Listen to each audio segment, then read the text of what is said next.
So can a footballer eat junk food and get away with it and still perform to a very high level? It's a really interesting conversation, and I've broken this down into 6 key points, which hopefully will get my opinion across to you about this, and hopefully give you some guidance on this as well. So I think the best place to start with this is thinking about what is optimal.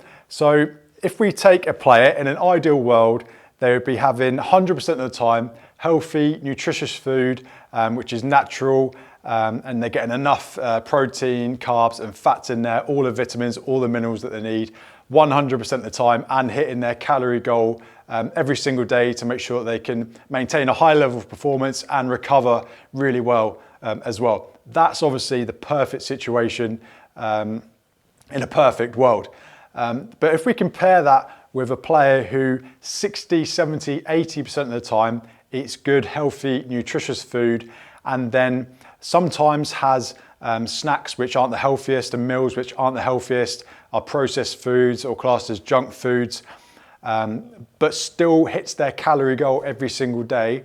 How can we compare the players? Obviously, in a perfect world, the one you want to go for is the player who eats clean 100% of the time. But then moving on, we need to think about real world versus perfect world. And in a real world situation, it's probably not going to work out that you can eat clean 100% of the time. And in my opinion, you shouldn't try to do that anyway. And I get to that further down the line. So one of the first problems is that if you're eating clean or trying to eat clean all the time, and your food is fairly bland, and because it's lower in calories than a lot of processed foods or junk foods, then it's going to be harder for you to hit your calorie target for each day. If you're consistently at a calorie deficit, especially during the season when you're training hard, then that's going to compound, and over time, it's probably going to lead to an overuse injury, burnout, fatigue, physically and mentally as well, and mood swings as well, because it's going to affect your hormones.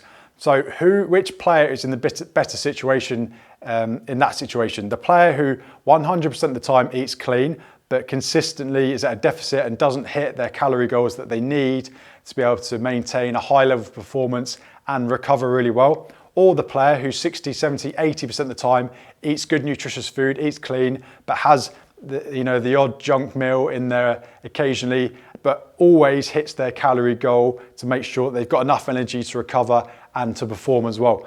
I would argue that the player B, the one who has a mixture of both, is the player who's in the better situation, because ultimately you are fueling yourself to perform on the football pitch as a footballer. Your goal isn't to get ripped, have a six-pack. Your primary goal is to perform to highest possible level on the football pitch, and that's going to be negatively affected if you are constantly at a deficit and you end up developing an overuse injury and can't maintain the same level of energy in your training sessions and matches consistently over time, because you're eating so clean, but you can't eat enough of that food and you're constantly not eating enough calories. This is a really big problem, especially in youth players who have a very high metabolism, are training really hard, training multiple times a day sometimes, and they're just simply not eating enough calories. Even if they're eating some junk foods in there as well, they're just not consuming enough to help them get the best adaptations out of the training efforts that they're putting in. So moving on to point 4. So let's talk about sustainability. So if you're someone who eats, or if we take a player who is trying to eat clean 100% of the time and they're hitting their calorie goals every single day, you might think that's a dream situation. All right, but let's think long term. You want to have something that you can stick to, that you enjoy, and is going to fuel yourself to perform consistently over time. If it's not sustainable, then you're going to find yourself getting cravings, having mood swings, and that's going to lead to having days where you're having cheat days or binging, which is effectively going to undo a lot of the hard work that you're putting in. Isn't it better to have a diet that you're following, which is a high percentage of the time you're consuming good, nutritious, healthy foods, but at smart times during the week, you're ticking little boxes where you're ticking your cravings so that they don't come up and you don't end up having these binges. So for example, you might have some junk food or like a high GI snack, before training or before a match, or after a match, you might have some, healthy, nutritious food mixed with something that's maybe not so healthy. Compare that to the player who's trying to eat 100% clean after the match, but they're not consuming enough of that food because it's lower in calories generally, and it's probably going to fill them up quicker as well, which means that they're not going to restore their muscle glycogen levels to a good enough level to then go out the next day or the day after, have recovered from that match or training session and go on and perform to a high level again.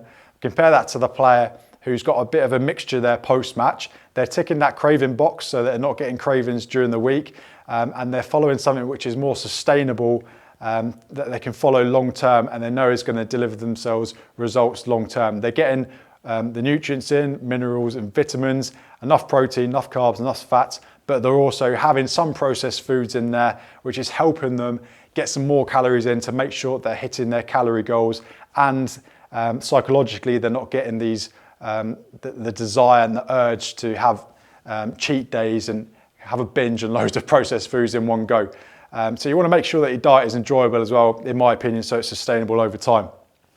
Then we've got to think about the gut-brain network. So that effectively means that what you put inside your body, into your gut, is directly going to influence your psychology. So if you're constantly eating junk food, then that's going to be reflected over time in the quality of your connective tissues, of your skeletal muscle as well. So it's going to probably lead to you having more, developing more injuries, but it's also going to directly affect your psychology, how clearly you can think, and your focus as well. So that's another reason why it's really important to get those good nutritious foods in, make that the bulk of your diet, but not be so strict with yourself that you sort of ban all other processed foods. Have some in there as well. So again, you're ticking that box, so you're not getting the cravings, and you have something that's enjoyable to follow, delivers results for you as a footballer, and you can stick to consistently. The last thing to mention is genetics. So you might be someone who can eat loads of junk food and feel absolutely fine and process that and digest it really easily, and not put on any fat if you do that consistently. I'm not someone who can do that. I'm someone, if I eat something like a McDonald's, then I feel absolutely terrible these days. It's getting worse and worse. Any sort of junk food, like McDonald's, like a takeaway, would just make me feel grim for days after, and I find it really hard to digest it as well. But you might be someone who doesn't find that, you find the opposite, and you can stay sort of ripped and hit your calorie goals and not experience like a sort of brain fog when you consume junk food. So everyone's genetics are different, which is why you need to sort of tweak this and work out what works for you effectively. And if you see someone who's eating something which you regard as junk food at the wrong time, or they're having a Red Bull, think about trying not to have one rule for all. So try to think about, well, they the rest of the time, their diet might be really healthy, nutritious, foods from nature.